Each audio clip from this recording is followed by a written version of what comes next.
तो ये थोड़े कैलकुलेशन बेस्ड क्वेश्चन, घर पे ट्राई करो। एग्जाम में टाइम लिमिटेड रहता है, यहाँ पे है तो सीखने के लिए अभी है, एग्जाम में हम देखेंगे जितना कर पाएंगे, यही है। Okay sir. लास्ट, ये लास्ट क्वेश्चन क्या है आपका कि man sorry a mean grade on a final examination was 72। So mean मतलब एवरेज, सो एवरेज 72 है, एंड स्टैंडर्ड डेविएशन वाज 9। फिर से वही, so mean of average, so top 10% of students are receive A. अच्छा, top 10% of the student are to receive A, so what is the minimum grade a student must get in order to receive A. Okay, तो यहाँ से total student कितने हैं?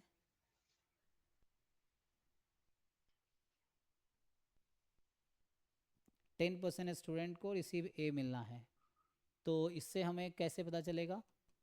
तो एक तो है 1/n समेसन एक्साइज 72, और ये फॉर्मूला अभी लिखा था हमने कि अगर हम वेरिएंस कर लेंगे तो वेरिएंस इज 81, और ये 1/n summation excise square minus x bar square is 81।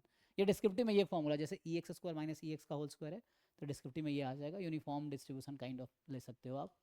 तो यहाँ से ये तो मुझे पता ही है 72, तो ये 1/n समेसन एक्साइज स्क्वायर आ जाएगा 81 प्लस 72 का स्क्वायर, ऐसा कुछ, और हमें ये पता है। So equation 1 and 2, and what we want, ये कहना चाह रहा है कि उसको टॉप 10% में आना है, तो what is the minimum grade a student must get in order to receive A. Average grade on the final, मतलब ग्रेड ऑफ मार्क्स यहाँ पे है कि हाँ एवरेज, सर, मिनिमम मार्क्स बताने हैं। हाँ एवरेज मार्क्स 72 था एक्चुअली, और मार्क्स का स्टैंडर्ड डेविएशन 9 था, मतलब वेरिएंस 81 था। अब हमें ये है कि तो टोटल मार्क्स कितना हुआ एक्चुअली, सबको मिला के कितना हुआ? हमें अच्छा, हाईएस्ट एक्चुअली जो होता है ना, average is always between minimum and maximum, है ना, ये तो रहता है। सो एवरेज हमेशा मिनिमम मैक्सिमम के बीच होगा। तो हमें पता है कि सम ऑफ मार्क्स कितना आया, तो यहाँ से लेकिन वो नहीं पता ना कितने स्टूडेंट है, ये नहीं पता मुझे कि how many students are there. तो अभी 100 मान लेते हैं, टॉप 10% है ना, 100 मान लेते हैं, ठीक है। So we understand there, assume there are 100 students, तो समेसन एक्साई टोटल मार्क्स हो जाएगा 7200। ठीक है, हमने मान लिया कि टोटल 100 स्टूडेंट है, इसने कुछ नहीं कहा, तो 100 है कि 10% 10 हो जाएगा।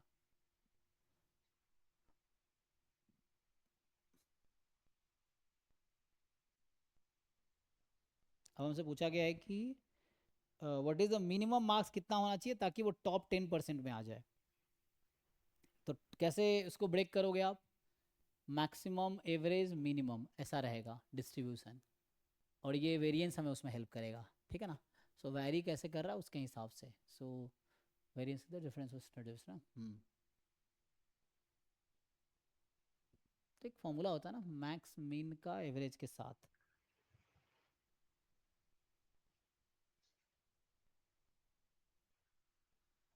सर वो 10% भी दिया हुआ है, तो उसका भी तो यूज करेंगे सर। वही देखना है तो।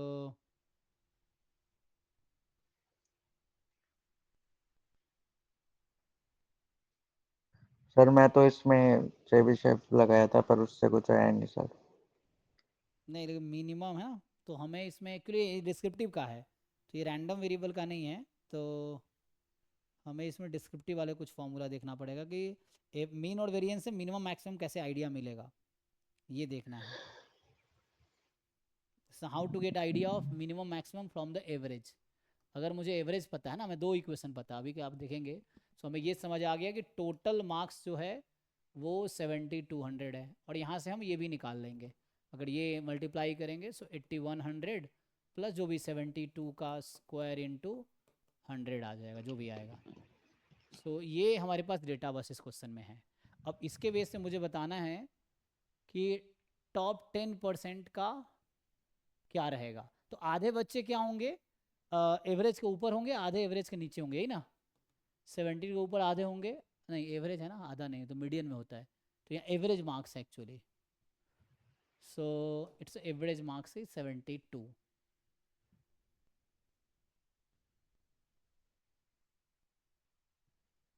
कुछ नहीं तो हम लोग है ना वो कर सकते हैं, क्या बोलते हैं उसे। अप्रोक्सीमेट। तो आपने क्या 84 लगाए थे? नहीं सर, ये तो करेक्ट आंसर है सर। अच्छा आंसर है। ओ, मैंने तो तो 28 इसमें लगाया था। अप्रोक्सीमेशन अगर लगाए, मान लो n बहुत लार्ज है, तो अभी हमें क्या पता है, म्यू पता है 72, स्टैंडर्ड डेविएशन पता है 9। सो अगर हम नॉर्मल अप्रोक्सीमेशन लगा ले मान लीजिए, क्योंकि ऐसा तो कुछ दिख नहीं रहा है। हम्म। सो अगर हम एक्स रैंडम वेरिएबल ले लें नॉर्मल 72, 81, तो हमसे पूछा है क्या कि टॉप 10% में होना चाहिए, राइट। Yes sir. सो टॉप 10% का क्या मतलब हुआ कि अगर जीरो है और ये 1 प्रोबेबिलिटी है, तो प्रोबेबिलिटी 0.018 10% हुआ ना। Yes sir. तो इस प्रोबेबिलिटी में फॉल करना पड़ेगा। तो x की प्रोबेबिलिटी 0 से नहीं सर, टॉप 10 में हाँ हाँ उधर टॉप दस वाला। परसेंट में ना। हम्म। तो वही हो गया ना कि जीरो प्रोबेबिलिटी है, उसको रैंकिंग कर रहे हैं। सो ये क्वार्टाइल अभी पढ़ा था हमने, top okay. 25% first quartile, second. हम्म। तो टॉप 10% मतलब आप समझो कि यहाँ पे निकालना है मुझे 0.1th क्वांटाइल, तो इससे काम हो जाएगा बस। अगर ये नंबर मिल गया तो काम हो जाएगा मुझे। तो अच्छा टॉप 10 ना, सॉरी सॉरी आप सही कह रहे हैं, टॉप 10 ना, मैं तो बॉटम 10 निकाल रहा हूँ, ये बॉटम 10 है ना। Yes sir. टॉप 10 तो ये हो गया, तो मुझे 90 परसेंटाइल निकालना पड़ेगा एक्चुअली, क्योंकि 90 परसेंटाइल मार्क्स वाला जो बच्चा होगा ना, उसका मिनिमम मार्क्स होगा to get grade A. Yes क्योंकि सर। इसके बाद जो भी होगा वो ग्रेड ए ही मिलेगा। तो ये तो बॉटम 10 हो गया, हम्म। ये टॉप 10 हो गया, ठीक है हाँ। This is bottom 10%, top 10%। तो मुझे 0.9, इस क्वेश्चन का पर्पस अब ये समझ आया कि मुझे निकालना है 0.9 क्वांटाइल क्या होगा, उसका आंसर है वो मिनिमम मार्क्स होगा, देख लेते हैं। तो क्या करते थे 0.9 क्वांटाइल में, हम सी डी एफ को इक्वल रखते थे 0.9 के, यही पर्पस है। तो एक्स अगर हमने निकाल लिया तो काम हो गया। तो यहाँ पे x less than equal to x is 0. मुझे एक्स ही निकालना है, स्मॉल एक्स निकालना है मुझे, हमारा एक्स हम्म। ये है। तो अब ये पर्पस है हमारा, देखिए तो डिस्क्रिप्टिव से नहीं हुआ, इससे हो जाएगा। तो यहाँ से probability x minus mu, mu आपका 72 है और ये 9 है, तो एक्स माइनस 72/9, दिस इज 0.9। तो ये हो गया जेड। तो कहने का मतलब ये पता चल गया ना, phi of x minus 72/9 is 0.90। अब ये टेबल से, स्टैंडर्ड नॉर्मल टेबल से ये डेटा नहीं आ जाएगा कि फाई यस किस में सर। 0.9 होता है। अगेन यहाँ पे नहीं दिया होगा लेकिन एग्जाम में देगा आपसे। तो इसका अगर गूगल करें हम कि कितना आएगा, तो ये देखना पड़ेगा है ना कितना आता है। सो जेड हमें देखना है कि ऐसा कौन सा नंबर है जिसके आगे है ना, इधर 10% है, इधर 90% है, ये है ना। सो जेड अगर मैं यहाँ पे 10% प्रोबेबिलिटी है, जेड 0.10, मैं इसको ले रहा हूँ, इधर 10% है, इसीलिए जो नोटेशन मैं क्लास में यूज़ करता हूँ। तो जेड 0.10 आप लिखोगे तो ये राउंड आता है 1.128, क्या आएगा 128, 1.2816, ये गूगल पे मैंने देखा है। तो यहाँ से आ जाएगा, तो अगर इसको पुट करें, सो इसका क्या मतलब हुआ, तो इसका मतलब हुआ इसके पीछे की प्रोबेबिलिटी 90% है, ठीक। हाँ तो इस नंबर के पीछे की प्रोबेबिलिटी 90% है। तो मतलब ये जो नंबर एक्चुअली मैं कहना ये चाह रहा हूँ कि फाई ऑफ 1.2816, ये आपको अगर स्टैंडर्ड नॉर्मल टेबल देखोगे तो ये मिलेगा आपको, ठीक यस है। सर। तो ये आ गया, तो इसको कंपेयर कर लीजिए, इसको इससे कंपेयर कर लीजिए। So x minus 0.7, sorry x minus 72/9 is 1.2816। तो एक्स निकालिए कितना आता है, 2816। तो इसको अगर आप सॉल्व करेंगे, क्रॉस मल्टीप्लाई कीजिए, 9 कैलकुलेटर यूज़ कर लीजिए, 72 + 9 × 1.2816, तो ऐसे ही दिख रहा है 80 प्लस ही आएगा है ना, 1.28 है।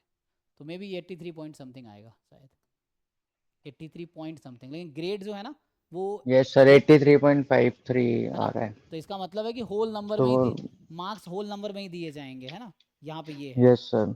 सो marks will given in whole number only, minimum grade student must, तो मुझे लगता है ये इंटीजर में, अब जैसे ये क्वेश्चन एग्जाम में आएगा तो ब्रैकेट में लिखा रहता है न्यूमेरिकल आंसर टाइप में कि आंसर इन इंटीजर, अगर आप देखोगे PYQ वो, यस सर। यस तो सर। लिखा था आंसर इन इंटीजर या answer in 1 decimal place, 2 decimal place, 3 decimal place, ऐसा। तो यहाँ लिखा रहेगा आंसर इन इंटीजर, तो उस केस में आपको चुनना होगा तो 83.5 का अगला नंबर, तो मिनिमम मार्क्स है ना, क्योंकि 83.5 के आगे जाना होगा, क्योंकि 83 वाला नहीं आएगा 90% में, 84 वाला आएगा 90% में। तो मिनिमम मार्क्स अगर होल नंबर में है तो उसको 84 लाना पड़ेगा। ठीक ओके सर। हो गया ना सर? अब यस सर। ठीक है, थैंक यू। हाँ।